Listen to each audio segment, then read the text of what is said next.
All right, so Team USA just beat Canada, you bums, and an 82 to 70, 86-72 is what I think the final score was. I don't know. I don't have no stats up in front of me. I don't care about no stats. It was 86-72. I just checked Twitter. I don't care about no stats. I don't care about none of that. I don't have no stats in front of me. Let me tell you about what I just saw. But first, before we talk about this game, Grant Hill said Team USA sent Kawhi home. He didn't leave. He Kawhi Leonard, the two-time Finals MVP, the guy that beat Bron in the finals and then beat Steph in the finals. I understand that Warriors team was very hurt. I'm a Raptors fan. I watched the whole finals. I watched that whole playoff run. Trust me and believe me, I watched that whole season. I'm just saying, you sent him home? One of the greatest defenders of all time? You sent him home? Maybe they know something I don't. I'm not gonna question it. Listen, Team USA just got the win. I'm not gonna question it. But that's I just am curious about like the reason. Like, why did you send him home? Like, were you concerned he would get hurt or something? Like during the real game, what was going? Did the chemistry look bad? Did he just not like? I'm confused because you said he had some good practices. I mean, the team's only been together for what, 4 or 5 days? Are you sending him home? Yeah, okay. My takeaways from this game for Team USA, I don't care about talking about Team Canada. I couldn't care less about it, actually. Team USA, a lot of turnovers, but they got it cleaned up a little bit towards the end of the game, and it looked like a lot of these turnovers were kind of chemistry issues. It looked like it was more of these, like, hey, anticipating that guys would be in places where they weren't because you're just thinking you're playing with your team. The guys' chemistry isn't there yet. Again, this team has been together for 4 or 5 days or something. It's not a big deal. It was just like stuff like that. It was like some of it was definitely sloppiness, like 100%. Some of it was leaving the feet. I mean, leaving the ground before you know what you're gonna do with the ball, throwing it out of bounds, stuff like that. Like there was a lot of sloppy turnovers, trying to dribble a lot of double teams and everything like that. There was definitely some sloppy turnovers, but there was also a significant amount of them that looked like they weren't bad passes. It was just they thought they were trying to anticipate a guy's movement, and the guy didn't move in that direction, so the pass ended up sailing out of bounds or going into the other team's hands or whatever. Something that also really stood out to me in this game, Tyrese Halliburton's defense.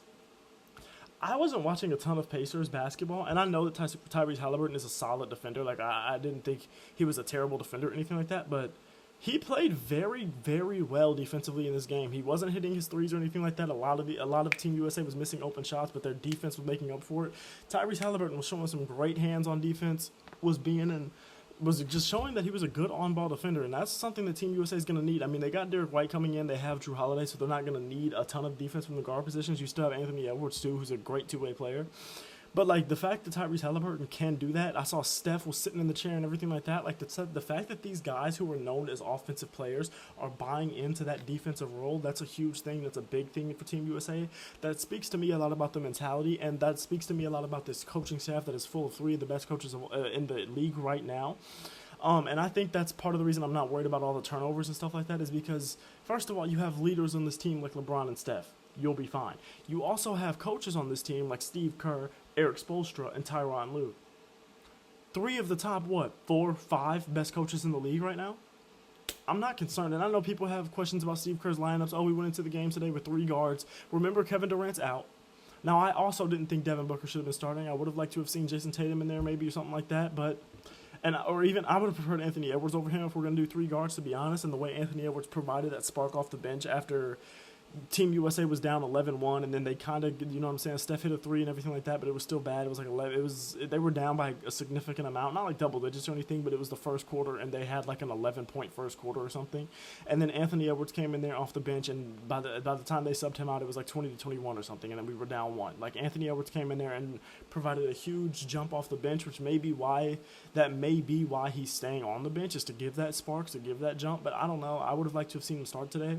I wonder if they're going to do that when they travel over to the Middle East, see what's going to happen over there. I don't know if they play any exhibition games over there, but they won this one, and they didn't need him to start. They won by 15 points without him starting. They won by 15 points without Kevin Durant here, who's out due to a calf strain, which I found out today. Like, this team, when they have everything together, when the chemistry's better, when they have their things figured out, when they've scouted, when they have their game plans and everything like that, and when they have the chemistry, when these guys are fully healthy, Kevin Durant fully healthy, when Derek White is there, they just beat Team Canada without playing well. Like, they played very well on defense, but offensively, it was a lackluster day. And I understand a lot of that is like, oh, Joel Embiid fouled out with like 5 minutes left in the third quarter. Oh, they're getting used to the more physicality. I get that. I'm not saying I'm worried about it or anything. But what I'm saying is this wasn't the best version of Team USA that we're going to see. And they just beat Team Canada, who's one of the top 4 or 5 teams in this tournament, by 15 points. Okay, y'all better be worried. Another thing that worried me about Team USA, not worried me, but another thing that I noticed, Team USA missing far too many free throws, especially Bam. Bam was missing some free throws, but it was just the whole team. We were missing, I'm not on the team, but you know I'm an American. So we were missing far too many free throws. I thought there was far too many open looks that were missed, like Steph Curry missed an open corner 3. Tyrese Halliburton missed like 2 open 3s. Like there was some, LeBron was missing some open middies. Like there was definitely some missed shots. And this team will get more efficient shooting the ball, especially from those open looks. You know what I'm saying? Like, that's going to happen. Again, these guys haven't played basketball in a while. Like, in what, 2 months, really, since the season ended? So, like, you got to give them some leeway here. I understand, like, Jason Tatum and Drew Holiday and everything. Like, they had good games and everything. But, again, they played in June. These other guys didn't. They've been out for a little minute, you know what I'm saying? And Joel Embiid still recovering from an injury. Joel Embiid fouling out, I don't think is a big storyline or anything like that. He's just going to have to adjust to the not foul baiting here, to the fact that the foul baiting here isn't going to work. He's going to have to adjust to the physicality here and just play like a 7 foot, 300-pound man instead of like flailing around and everything like that. But he'll be fine. He'll be fine. I honestly think that I think that this team will do amazing things. I think that this team will win the gold. I think they should win the gold. It's just I'm pointing out the things that I noticed because you know what I'm saying. Like I said, they didn't play the best, and even Stephen Brown acknowledged that in the post-game interview. They didn't play up to the best, but they did what they needed to do, and they got it done. And the defense was there, and as long as the chemistry just builds up while the defense stays there, they'll be fine against anybody, like Steph said. So it's just really what it is. The team is so talented. It has the size to rebound. It has the skill to pass. The passes tonight were crazy. And an insanely intense defense. The defense has point of attack guys like Drew Holiday and Derek White when he's there. Then you have interior defense with Embiid, Davis, and Bam. You have the rebounding of Tatum, Embiid, Davis, Bam, Braun. Like, what are you going to do? You have you have the perimeter scoring of also Tatum, you know what I'm saying? Kevin Durant, Steph Curry, Drew Holiday sometimes. Like, I mean, he's had a great three-point shooter, but he just had, like, his career best year three-point shooting. Devin Booker, Anthony Edwards can hit 3. Tyrese Halliburton's one of the best three-point shooters in the league. Derek White's a good three-point shooter when he gets there. You have everything you could ever want. You got guys that can attack and probe in the mid-range. You got guys like LeBron that can do that. Devin Booker that can do that. Kevin Durant that can do that. You have every type of scoring that and you know once Embiid gets into that mid-range area, it's unstoppable. You cannot stop him in that area. You're going to lose that in a 1v1 not 80% of the time. Once Embiid gets it at that nail area or below, you're cooked. So we have guys that can score at every single level. We have defense at every single level, including the point of attack. We have size, which is something that Team USA teams in the past haven't had, especially when that team with like Jaren Jackson and them, that team did not have a lot of size. Like that was one of the problems was their rebounding. They had Walker Kessler there for rebounding. Like that was how bad it was. And no disrespect to him, but it's like he's not Anthony Davis, Bam Adebayo, or Joel Embiid. Let's be real. I like him as a young player, but he's not those guys. The team is disgusting, bro. Like I don't know what else to say. We knew this. It's called the Avengers for a reason. Everyone's saying that for a reason.